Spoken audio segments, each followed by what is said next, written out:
성경 말씀 잠언입니다. 구약성경 잠언 14장 14장 말씀입니다.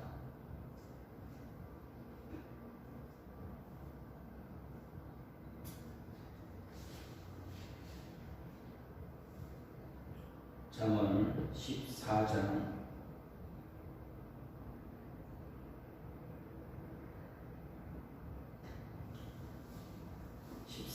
1절부터 35절 말씀입니다.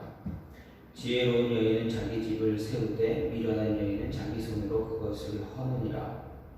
정직하게 행하는 자는 여호와를 경외하여도 패역하게 행하는 자는 여호와를 경멸하느니라. 미련한 자는 교만하여 입으로 매를 자청하고 지혜로운 자의 입술은 자기를 보존하느니라. 소가 없으면 구유는 깨끗하려니와 소의 힘으로 얻는 것이 많으니라. 신실한 증인은 거짓말을 아니하여도 거짓 증인은 거짓말을 뱉느니라. 거만한 자는 지혜를 구하여도 얻지 못하거니와 명철한 자는 지식 얻기가 쉬우니라. 너는 미련한 자의 앞을 떠나라. 그 입술에 지식 있음을 보지 못함이니라. 슬기로운 자의 지혜는 자기의 길을 아는 것이라도 미련한 자의 어리석음은 속이는 것이니라. 미련한 자는 죄를 심상히 여겨도 정직한 자 중에는 은혜가 있느니라. 마음의 고통은 자기가 알고 마음의 즐거움은 타인이 참여하지 못하느니라. 악한 자의 집은 망하겠고 정직한 자의 장막은 흥하리라. 어떤 길을 사람이 보기에 바르나 필경은 사망의 길이니라. 웃을 때에도 마음에 슬픔이 있고 즐거움의 끝에도 근심이 있느니라. 마음이 굳는 자는 자기 행위로 보응이 가득하겠고 선한 사람도 자기의 행위로 그러하리라. 어리석은 자는 온갖 말을 믿으나 슬기로운 자는 자기의 행동을 삼가느니라. 지혜로운 자는 두려워하여 악을 떠나나 어리석은 자는 방자하여 스스로 믿느니라. 노하기를 썩게 하는 자는 어리석은 일을 행하고 악한 기교를 꾀하는 자는 미움을 받느니라. 어리석은 자는 어리석음으로 기업을 삼아도 슬기로운 자는 지식으로 면류관을 삼느니라. 악인은 선인 앞에 엎드리고 불의한 자는 의인의 문에 엎드리느니라. 가난한 자는 이웃에게도 미움받게 되나 부요한 자는 친구가 많으니라. 이웃을 없이 여기는 자는 죄를 범하는 자요 빈곤한 자를 불쌍히 여기는 자는 복이 있는 자니라. 악을 도모하는 자는 잘못 가는 것이 아니냐. 선을 도모하는 자에게는 인자와 진리가 있으리라. 모든 수고에는 이익이 있어도 입술의 말은 궁핍을 이룰 뿐이니라. 지혜로운 자의 증거는 그의 면류관이요 미련한 자의 소리는 다만 미련한 것이니라. 진실한 증인은 사람의 생명을 구원하여도 거짓말을 듣는 사람은 속이느니라. 여호와를 경외하는 자는 자에게는 견고한 의뢰가 있나니 그 자녀들에게 피난처가 있으리라. 여호와를 경외하는 것은 생명의 셈이니 사망의 그물에서 벗어나게 하느니라. 백성이 많은 것은 왕의 영광이요 백성이 적은 것은 주권자의 패망이니라. 노하기를 더디하는 자는 크게 명철하여도 마음이 좁은 자는 어리석음을 나타내느니라. 평온한 마음은 육신의 생명이나 시기는 뼈를 썩게 하느니라. 가난한 사람을 학대하는 자는 그를 지으신 이를 멸시하는 자요 궁핍한 사람을 불쌍히 여기는 자는 주를 공경하는 자니라. 악인은 그의 환난에 엎드려져도 의인은 그의 죽음에도 소망이 있느니라. 지혜는 명철한 자의 마음에 묻는 거니와 미련한 자의 속에 있는 것은 나타나느니라. 공의는 나라를 영화롭게 하고 죄는 백성을 욕되게 하느니라. 슬기롭게 행하는 신하는 왕에게 은총을 입고 욕을 끼치는 신하는 그의 진노를 당하느니라. 아멘. 오늘 말씀 잠언 14장 말씀입니다. 이 잠언 14장 말씀은 의인 그리고 악인 또는 지혜자, 우매자의 삶을 자세와 그들이 각각 그들의 운명을 대조하는 그러한 형식으로 기록이 되어 있습니다. 이런 말씀을 이 본문을 14장을 그래서 이 14장을 간략하게 이렇게 정리해 보면 1절부터 9절은 하나님, 이웃, 노동, 지식 등 삶의 기본 분야에 대한 지혜자와 우매자의 태도를 태도에 있어 대조를 통해서 지혜로운 삶을 살 것을 이야기합니다. 10절부터 14절은 주로 마음과 관련된 말씀들을 통해서 지혜의 삶이 마음의 태도와 깊은 연관이 있다는 것을 말합니다. 15절부터 18절은 지혜자 우매자의 상이한 기본 인격을 이야기합니다. 즉 지혜로운 자는 행동을 삼가고 악을 떠나면서 지식을 추구하고 인격적인 특징을 보이지만 또 어리석은 자, 우매한 자는 어떻습니까? 다른 사람의 모든 말을 쉽게 믿고 방자하며 노하기를 속히 하고 어리석은 짓만 골라하는 그러한 특징을 갖고 있습니다. 19절부터 25절은 악인의 패망과 의인의 흥망의 어떤 기본적인 섭리에 대한 것을 이야기하고 있고 26절부터 27절은 참신앙에 대해서 하나님의 굳건한 보호를 강조하고 그리고 나머지는 28절부터 31절은 인자와 화평에 있어서 의인과 악인을 대조하며 마지막으로는 지혜자, 우매자가 자신과 이웃을 공락에 초래하는 결과를 대조적으로 이렇게 보여주는 것이 바로 오늘 14장의 말씀입니다. 좀 더 간략하게 하면 지혜자와 우매자의 삶을 처음에 말씀드렸듯이 지혜자와 우매자의 삶의 자세 그리고 그들을 삶을 통해서 나타나는 결과 이런 것들이 이런 일들이 어떻게 이런 내용들이 어떻게 대조를 이루는가 지혜로운 사람과 어리석은 사람의 삶에 대해서 이야기하는 것이 바로 오늘 말씀 14장 말씀입니다. 그렇습니다. 잠언은 솔로몬이 지은 이 잠언은 지혜로운 사람과 어리석은 사람에 대해서 계속적으로 반복하면서 이야기합니다. 지혜로운 사람은 어떠한 삶을 산다. 지혜로운 사람은 어떤 사람이다. 어리석은 자는 어떠한 사람이다 라고 이야기합니다.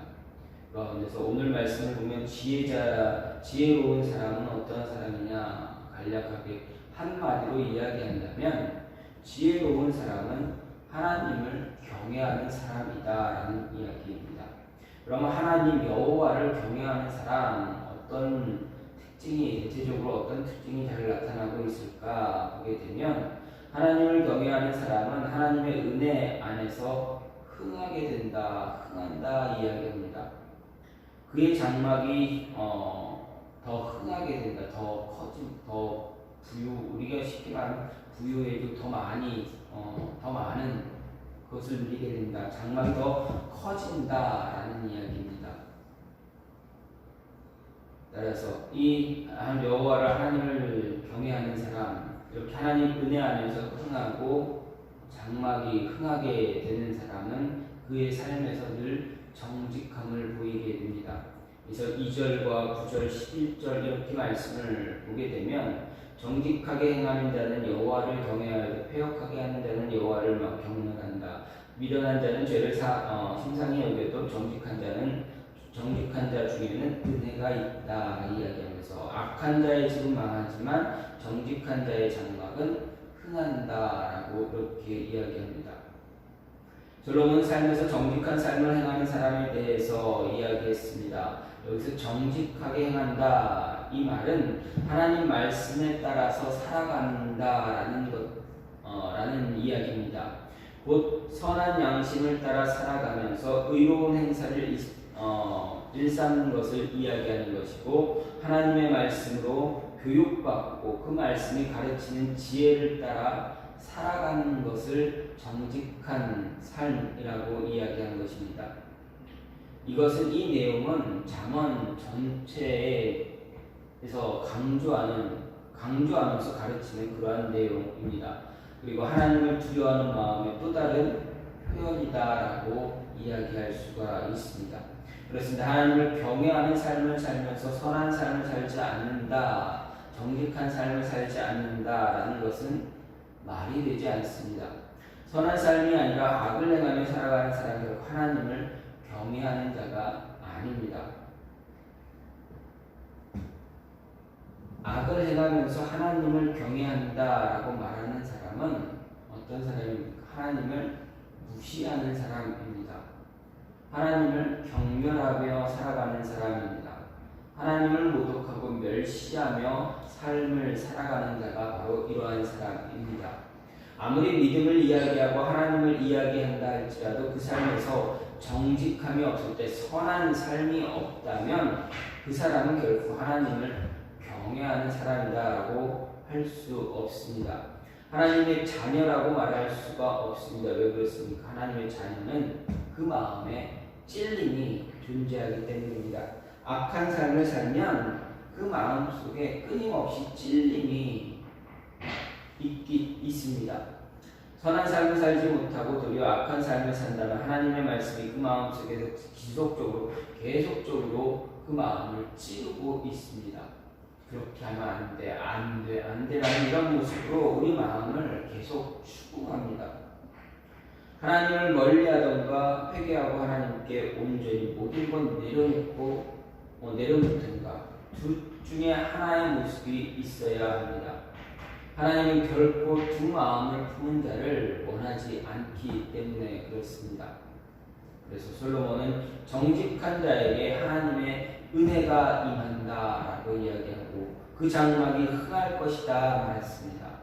하나님 앞에서 그리고 사람 앞에서 정직하게 행하는 사람, 그러한 사람에게 하나님은 그의 정직함에 대한 결실을 얻게 하실 것입니다. 그 결실이 무엇입니까? 하나님의 그 사람에게, 그 사랑하는 자에게 베푸시는 은혜입니다. 모든 사람이 죄를 지었을 때 정직한 마음으로 죄를 회개하고 두렵고 떨리는 마음으로 선하고 진실한 삶을 추구한다면 하나님께서는 그에게 은혜를 허락하십니다. 예를 들어서 요셉을 생각해 보십시오. 그는 형들의 시기와 질투로 인해서 애굽으로 팔려갔습니다.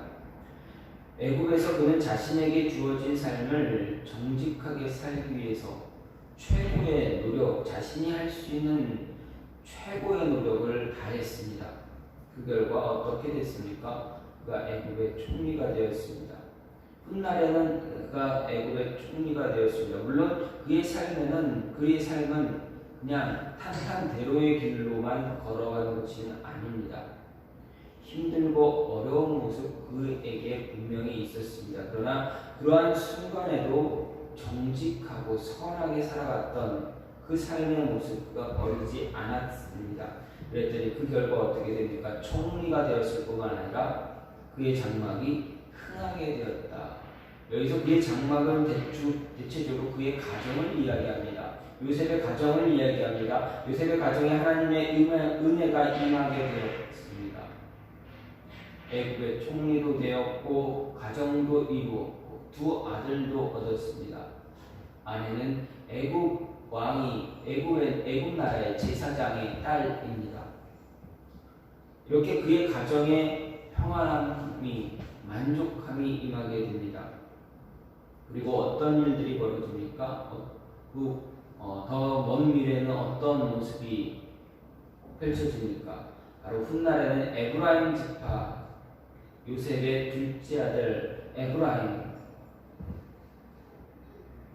에브라임 지파가 이스라엘의 12지파 가운데 정말 강하고 흥한 지파가 되었습니다. 또 그 지파를 통해서 어떻게 됩니까? 이스라엘이 남과 북으로 나누어졌을 때 어떻게 됩니까? 에브라임 지파에서 왕이 나오게 됩니다. 유다 지파에서 왕이, 남쪽에서는 유다 지파에서 나오고 북쪽 이스라엘에서는 요셉의 아들 에브라임, 그 지파를 통해서 왕이 나오게 되었습니다. 하나님의 은혜가 바로 이렇다라는 것입니다. 정직하게 행한, 정말 선하게 하나님의 말씀을 듣고 하나님의 말씀대로 살기 위해서 노력했던 그 요셉을 통해서 요셉의 후손들은 어떻게 된 것입니까? 하나님의 은혜를 정말 크게 누리게 되었습니다. 말씀대로 그의 장막, 요셉의 장막이 흥하게 되었다라는 이야기입니다. 하나님의 은혜는 이렇게 우리의 삶에 전반적으로 나타납니다. 우리가 지금 당장은 느끼지 못할지라도 우리가 느끼지 못하는 곳에서도 우리가 필요로 하는 것으로 생각하지 못했던 방식으로 하나님의 은혜는 하나씩 채워지고 쌓인다라는 것입니다. 하나님의 말씀을 따라서 선한 삶을 살, 하나님이 원하는 말씀대로 원하는 그 말씀에 의한 선한 삶, 정직한 삶을 유지해 왔더니 하나님의 은혜가 나도 모르게 우리도 모르게 하나씩 쌓이고 있다라는 이야기입니다. 그 은혜가 쌓이고 쌓이면 어떻게 됩니까? 하나님께서 우리를 얼마나 더 귀하게 사용하실 것인가를 깨닫게 된다라는 이야기입니다. 정직함을 유지하기 위해서 자신의 믿음을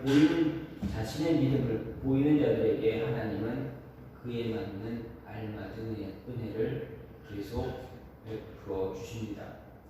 두 번째로 하나님을 경외하는 자에게 어떤 일들이 있습니까? 하나님은 자신을 경외하는 자에게 피난처가 되어 주십니다.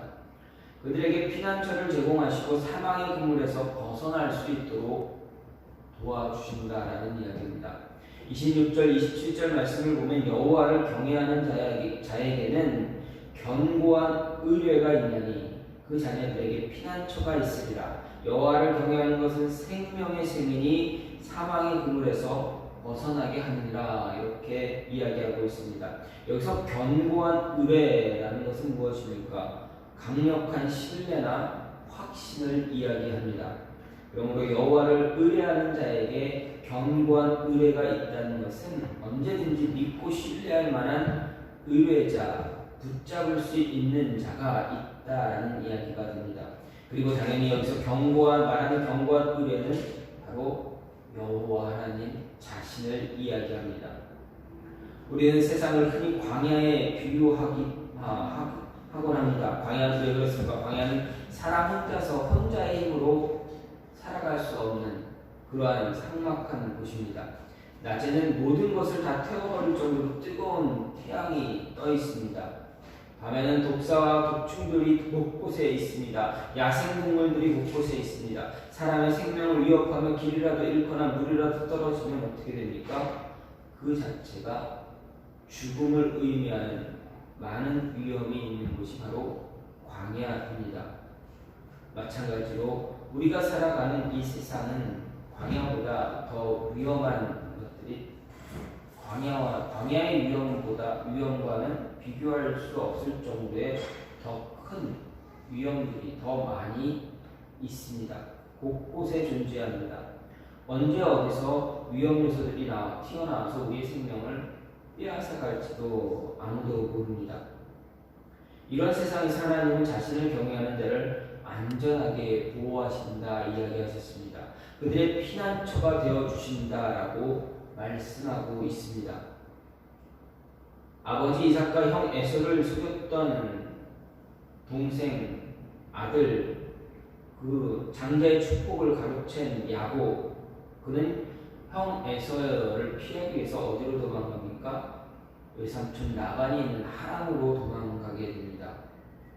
기약 없는 도주가 시작이 되었습니다. 언제 다시 고향 땅으로 돌아올 수 있는지 알 수가 없는 일이었습니다. 또 외삼촌 라반의 집까지 과연 이 어린 야곱이 혼자서 무사히 갈 수 있었는가? 그것도 잘 장담할 수 없는 그러한 도주가 시작이 되었습니다. 그런데 이 무거운 근심을 가지고 베델 땅에서 잠을 청했던 야곱에게 하나님은 하나님은 어떻게 응답하셨습니까? 환상 중에 나타나셔서 야곱에게 말씀하십니다. 나는 여호와니 너의 조부 아브라함의 하나님의 이삭의 하나님이라. 너 누운 땅을 내가 너와 내 자손에게 주리니 내 자손이 땅의 티끌같이 되어서 동서남북에 편만할지며 땅의 모든 족속이 너와 내 자손을 인하여 복을 얻을 것이다 라고 창세기 28장에서 이렇게 말씀하고 있습니다. 또한 내가 너와 함께 있어 내가 어디로 가든지 너를 지키며 너를 이끌어 이 땅으로 돌아오게 할지라. 내가 네게 허락한 것을 다 이루기까지 너를 떠나지 아니할 것이다 라고 답을 주셨습니다.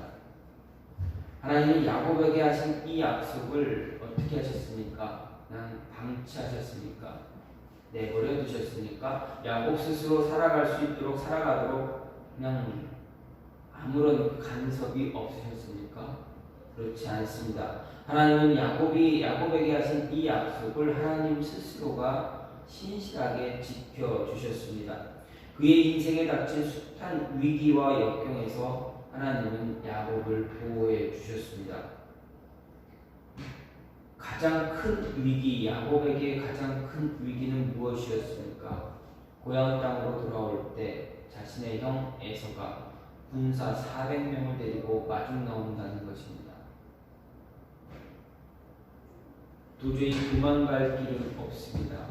그때 하나님께서 어떻게 하십니까? 야곱을 보호해 주십니다. 형 에서의 마음을 변화시켜 주십니다. 그렇게 하나님은 야곱을 보호하셨고 야곱에게 허락하신 모든 일을 다 이루시기까지 그와 함께 하시는 놀라운 역사를 이루어 주셨습니다. 이런 분이 바로 우리의 하나님이십니다. 야곱에게 말씀하신 이 하나님이 지금 저와 여러분에게 말씀하고 있습니다. 하나님을 온전히 경외하는 자가 될 때 하나님은 야곱을 지켜주셨던 것처럼 야곱에게 피난처를 제공해 주셨던 것처럼 저와 여러분도 지켜주시고 저와 여러분에게도 피난처를 제공해 주신다라는 이야기입니다. 우리가 살아가는 이 세상의 온갖 어려움, 위험과 위협, 그리고 위기, 역경, 이 모든 것에서 오직 승리만을 우리에게 주신다라는, 허락해 주신다라는 말씀입니다. 따라서 우리는 하나님의 도우심 바라보며 보호하심을 기다리고 기대하며 흔들림이 없이 하나님 경외하기를 멈추지 말아야 한다라는 이야기입니다. 온전히 오직 하나님만 바라보며 오직 하나님께 예배하며 하나님의 진실한 자녀의 모습으로 살아가는 그 모습을 잃지 말아야만 합니다. 마지막으로 하나님을 여호와를 경외하는 자의 어떠한 사람입니까? 하나님이 그를 돌보아 주십니다. 그럼 그 하나님의 돌보심을 받는 하나님을 경외하는 자는 어떠한 사람이 되어야 됩니까? 궁핍한 자를 돌볼 줄 아는 사람이 되어야 합니다.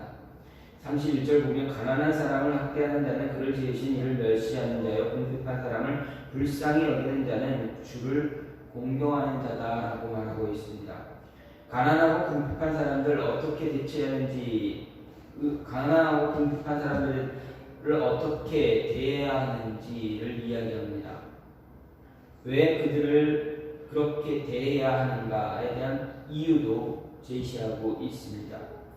궁핍한 사람들을 불쌍히 여기는 것, 즉 인자와 합평으로 그들을 대하는 것은 바로 그들을 대하는 태도가 하나님을 대하는 태도와 직결되기 때문입니다. 먼저 솔로몬은 하나님께서 가난한 자를 지으신 분이다 말하면서 가난한 자를 불공평하게 대하고 학대하는 그러한 일들은 잘못됐다 이야기합니다. 고대 히브리 사회에서뿐만 아니라 오늘날에도 흔히 이런 모습은 발견할 수가 있습니다. 따라서 성경은 여러 곳에서 그들을 학대하지 말고 그들을 괴롭히지 말고 공평하게 대할 것, 보호해 줄 것을 명령하고 있습니다. 그리고 모세의 율법에 규정해 놓았습니다. 하나님은 가난한 자들과 자신을 동일시하고 있습니다. 가난한 자들로 대변되는 사회적인 약자들을 대할 때 그들의 편이 되신 하나님을 기억하라 가르치고 있습니다. 이런 가르침에 의하면 가난한 자를 학대하는 건 마치 하나님을 멸시하는 것과 같은 모습입니다. 하나님을 대적하고 전능하신 하나님의 진노를 자초하는 것으로 우리의 인간으로 감히 행할 수 없는 그런 어리석은 모습, 미련한 행위가 됩니다. 저런 사회적인 약자에 대한 태도와 하나님에 대한 태도를 직접 연결시키는 이 말씀을 통해서 솔로몬은 도덕과 종교는 따로 별개가 되어지지 않는다라는 것을 우리에게 이야기합니다. 같은 같이 가야 된다라는 이야기입니다. 하나님을 경외한다면 하나님이 지으신 사람, 비록 힘이 없고 연약한 사람일지라도 그들을 존중하고 그들을 하나님께 대하는 그런 모습처럼 그들에게도 그런 태도가 필요하다라는 이야기입니다. 특히 주를 존경하는 자는 궁핍한 자를 불쌍히 여긴다 이야기했습니다. 주를 존경하는 것이 인간이 취할 우리가 칭할 마땅한 행동인 것처럼 가난하고 궁핍하고 연약한 자들 그들을 불쌍히 여기는 것도 똑같은 것이다라는 의미를 이야기하는 것입니다. 그런데 31절 말씀을 보면 원문에서는 이 31절에는 동사가 하나밖에 나오지 않고 있습니다. 상반절에는 동사가 나와 있지만 나중에 후반에는 그 동사가 없습니다. 그럼 무엇입니까? 동사가 하나만 나오고 있다면 이것은 하나님을 존경하는 자와 궁핍한 사람을 불쌍히 여기는 자가 따로 떨어져 있는 것이 아니다라는 것입니다. 즉 동일한 사람이라는 것을 이야기합니다. 정말 하나님을 경외하는 사람이라면 누구도 차별을 두어서 안 된다는 이야기입니다. 가난하고 궁핍하다고 해서 그들에게 부당한 모습을 보이는 것은 하나님을 부당한 눈으로 바라보는 것과 같은 것입니다. 진정한 하나님의 자녀의 모습을 갖춘 하나님을 경외하기를 소망하는 사람이라면 우리의 실생활에서 힘들고 가난하고 궁핍함의 사회적 약자들을 돌볼 줄 아는 그들을 도울 수 있는 그들에게 도움을 줄 수 있는 사람이 되어야 한다는 이야기입니다. 즉 그들에게 관심을 가져줄 수 있는 사람이 되어야 합니다. 또 하나님께서 이스라엘 백성들에게 그렇게 하라고 하신 이유가 무엇입니까? 왜 약자들을 연약한 사람들, 궁핍한 사람들, 가난한 사람들 그들을 왜 꼭 돌보아야 하냐 이야기하셨습니까? 왜 그들을 꼭 돌보아야 왜 그들을 도와주어야 하는가? 그 이유가 무엇입니까? 그것은 바로 과거에 이스라엘 백성들이 그것을 다 경험해 왔기 때문이다라는 이야기입니다. 하나님은 이스라엘로 하여금 400년이 넘도록 애국에서 종살이의 경험을 시키셨습니다. 이스라엘은 400년이 넘도록 노예 생활을 했습니다. 그 노예 생활은 어떻습니까? 사회적인 약자의 모습입니다. 궁핍한 자입니다. 가난한 자입니다. 힘이 없는 자입니다. 먹을 것이 없고 힘들고 어려운 삶을 겨우겨우 살아와야 했던 그 삶입니다. 그 삶이 얼마나 고되고 힘들고 어려운 것인지 그리고 얼마나 견디기 힘든 핍박을 받았는지 이스라엘 백성들은 잘 알고 있었기에 하나님은 잘 알고 있었기에 그들에게 그 일을 잊지 말라 이야기합니다. 너희들 그것을 잘 알고 있으니 그 힘들고 어려운 삶을 잘 알고 있으니 견디기 힘든 핍박을 받은 것 잘 알고 있으니 너희도 힘들고 어려운 자를 돌보아야 한다라는 것이 하나님의 말씀입니다. 그런 가운데서 이스라엘 백성들이 어떻게 됐습니까? 하나님의 은혜를 받아 구원을 얻게 되었습니다. 힘들고 연약하며 궁핍하고 가난한 삶을 살고 있는 모든 사람들을 대할 때 과거의 그 모습을 생각하면서 하나님을 대하듯이 죽게 하듯이 그들을 대해 주어라 라는 것입니다. 결론은 가난하고 궁핍한 사람들을 돌보는 그런 삶을 통해서 하나님을 경외하고 공경하는 그리스도인의 모습을 실생활에서 우리가 살아가는 생활에서 실천함으로 야고보가 말한 행위의 믿음을 보여달라라는 것을 이야기하는 것입니다. 하나님의 자녀라고 생각하십니까? 여러분 하나님 예수 그리스도를 구주로 믿고 그리스도인이 되셨습니까? 하나님의 자녀가 되셨습니까? 그러면 힘들고 어려운 자들을 돌볼 수 있는 삶을 살아야 합니다. 그들을 도울 수 있는 도움이 되는 그들에게 관심을 가져주는 그러한 삶을 살아야 합니다. 그들을 이해하고 그들에게 하나님의 복음을 함께 전할 수 있는 모습이 있어야 합니다. 가끔 가다가 간혹 가다가 TV를 보다가 이런 광고들이 나오는데 유네스코나 아프리카 지역의 가난한 아이들에 대한 광고, 그들을 도와달라라는 광고, 그런 광고가 나옵니다. 뿐만 아니라 우리나라에서 살고 있는 정말 소년소녀 가장에 대한 광고도 나옵니다. 부모님이 너무 부모님이 없고 할머니 한 분 아니면 할아버지가 키우는 자녀에 대한 그런 광고도 나옵니다. 어려운 삶을 살아가고 있는 그런 아이들을 위해서 아이들을 도와달라는 광고를 보게 됩니다. 그런 광고를 보면서 이런 생각을 합니다.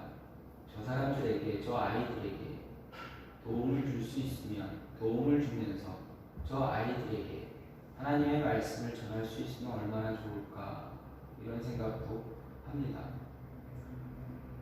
생각을 하면서 실천하지 못하는 모습에 가슴 아프고 마음도 아프긴 하지만, 마음이 아프지만 그런 모습을 쭉 가지면서 생각하면서 하나님, 그렇게 저들에게, 특히 이 나라의 같은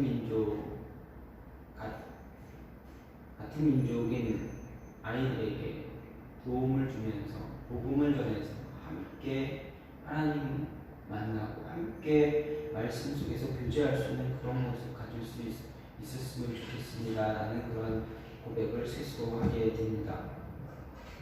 이런 모습이 저뿐만 아니라 여러분에게도 있었으면 하는 마음입니다. 정말 힘들고 어려운 자들을 돌보는 것이, 그들을 도와주는 것, 그것이 우리가 하나님을 경외하는 모습을 보여주는 것입니다.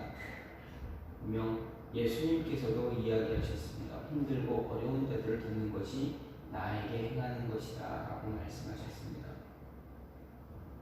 그래서 우리가 할 수 있는 모든 모습들, 할 수 있다면 할 수 있는 모습이 있었으면 합니다. 오늘 말씀 솔로몬이 이야기합니다. 이스라엘 백성들뿐만 아니라 우리에게도 동일하게 이야기합니다. 하나님을 경외하라, 하나님을 공경하라 이야기합니다. 하나님을 공경하는 사람은 정직한 자 되어야 한다.